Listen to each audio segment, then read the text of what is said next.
eu vou dar um exemplo pra você. O relacionamento com Deus, ele é a coisa mais simples que pode existir na face da Terra.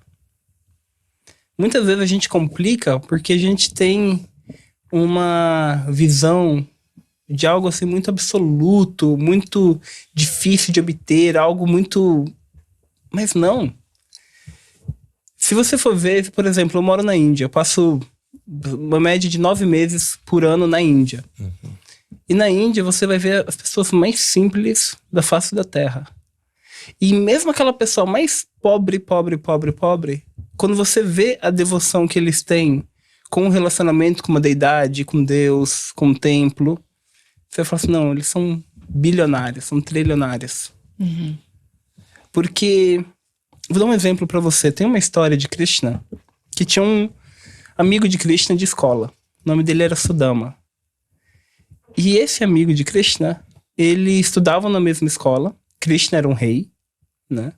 E esse menino era um Brahmana, ele era uma pessoa que ele era muito simples. O Brahmana, ele é muito rico, nas escrituras védicas, fala que o Brahmana ele é muito rico, mas ele é rico em conhecimento, ele não é rico de posses materiais.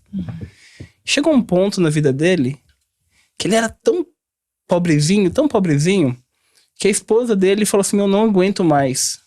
A gente tá passando muita necessidade aqui, a gente não tem nada, estamos passando necessidade, e você fica o dia inteiro só estudando as escrituras védicas, tudo bem.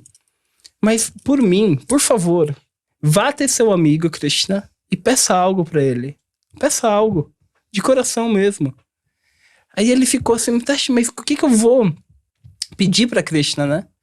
O que eu vou pedir pra Krishna? Ela falou, por favor, só vá lá e peça. E aí, ele tá saindo, só que na Índia tem uma cultura, né? Que é a cultura que você nunca vai na casa de alguém com as mãos vazias. E ela falou assim, você tem que levar um presente pra ele. E aí, ele fala assim, tá, mas o que eu vou levar de presente? Então ela pega um pedaço de pano e coloca um pouquinho de arroz, mas um arroz quebrado, um arroz assim, bem simples o arroz, e dá pra ele. E ele pega aquele arroz e coloca debaixo do braço e sai carregando e vai. Só que no momento que ele começa essa caminhada, ele esquece do arroz e ele só começa a pensar em como que vai ser lindo o reencontro dele com Deus. O reencontro dele com Krishna. Então quando ele chega até Krishna, imagina, ele vem assim, aquele palácio gigante, com pedras preciosas, os móveis feitos de ouro, toda aquela magnitude, e ele entra assim, super simples, e aí nisso vem a esposa de Krishna, conhecida como Rukmini. Quem é você? Falou, sou um amigo de Krishna. Falar, mas você não é assim, ele é um rei, você não pode chegar na casa de um rei dessa forma, dessa maneira. Aí ele pega e olha pra ela e fala assim, não, mas é que ele sabe que eu tô vindo. E nisso o Krishna tava dormindo, ele já acorda, Sudama, vem dar um abraço nele, assim, muito forte. Como que você tá? Que saudade de você, meu amigo. Porque Deus, ele tem esse sentimento de, a gente tá aqui, mas a gente tá aqui porque, não é porque ele é ruim.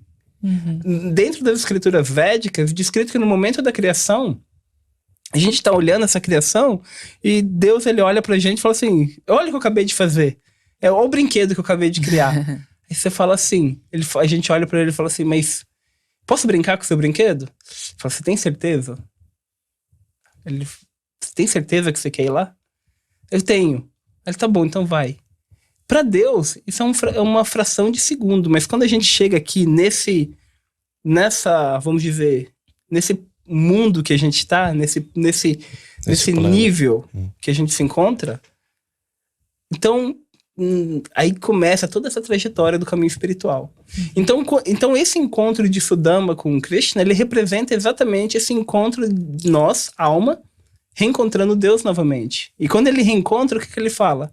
Eu sei que horas que você tá vindo, eu sabia o horário que você estava vindo, eu sabia que você estava vindo, eu sabia quando você ia chegar aqui. Mas todo esse trajeto, ele me faz com que tivesse mais ansiedade de te encontrar. Porque Deus, ele tem essa característica, né? De, eu quero te conhecer, eu quero estar com você, eu quero a sua presença. Disponível, né? Disponível. E aí, quando tem esse encontro, ele se abraça, Krishna coloca ele num assento, lava os pés dele. E aí, Krishna olha pra ele e fala assim, poxa, eu tô sentindo que você tem um presente pra mim. Igual vocês me deram esses presentes, tô sentindo que você tem um presente pra mim. E aí, ele pega super envergonhado aquele arroz. Imagina, você tá dando pra pessoa mais rica do mundo, você chega na pessoa milionária e dá a coisa mais simples. Mas, o que Krishna ele aceita? O que Deus ele aceita? A intenção. Ele fala isso no Bhagavad Gita. Na Bhagavad Gita, no capítulo 9, verso 26, Krishna ele fala um verso muito lindo. Ele fala: Patram pushpam palotoyam ye maya bhakta prayachati. Que se você me oferecer uma fruta, uma flor, ou flores, ou água, o nosso único business, vamos dizer assim, é o amor. Se você me oferecer esses alimentos com amor, eu vou aceitar. Então, o que ele representa? Ele representa assim, se você me ofertar com amor e devoção, eu aceito. Então, muitas vezes a gente quer complicar o caminho espiritual, mas é simples. E aí, Krishna, ele aceita aquele arroz quebrado de Sudama, e quando ele começa a comer aquele arroz, ele começa a chorar. Ele começa, porque ele sentiu o amor que o devoto dele tem, e falou assim, quero te dar um presente para Deus. E aí, naquele momento, a esposa dele para ele e fala assim, você já abocanhou 2 vezes esse arroz. Na terceira vez, eu não vou conseguir. Eu vou ter que me entregar a ele. A gente vai se encontrar, a gente vai estar em dívida com essa pessoa. E aí, quando o Sudama, ele passa o dia com Krishna, quando ele volta para casa, o que tinha na casa dele? Barras e barras de ouro. Que ele representa...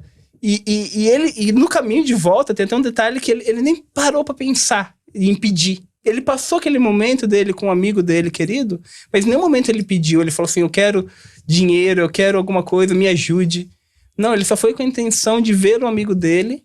Claro, ele tinha um desejo, mas não era uma necessidade real. Sim. Mas mesmo assim, isso mostra como que Deus ele é onisciente. E ele está disposto. Então, se você está passando por uma situação difícil na sua vida, se você está passando por uma situação que você fala assim, poxa, eu não sei qual o próximo passo que eu vou dar, na verdade, não é o que você... Uma coisa eu te falo, nesse mundo, você não vai embora desse mundo nem com R$1 a mais, nem com R$1 a menos do que aquilo que foi designado para você. Mas Deus, ele quer ver essa questão do esforço. E esse esforço é exatamente isso. Esse esforço é você dar passo a passo, caminhar de uma forma lenta, de uma forma tranquila. Servir, né? E servir, com atitude de serviço.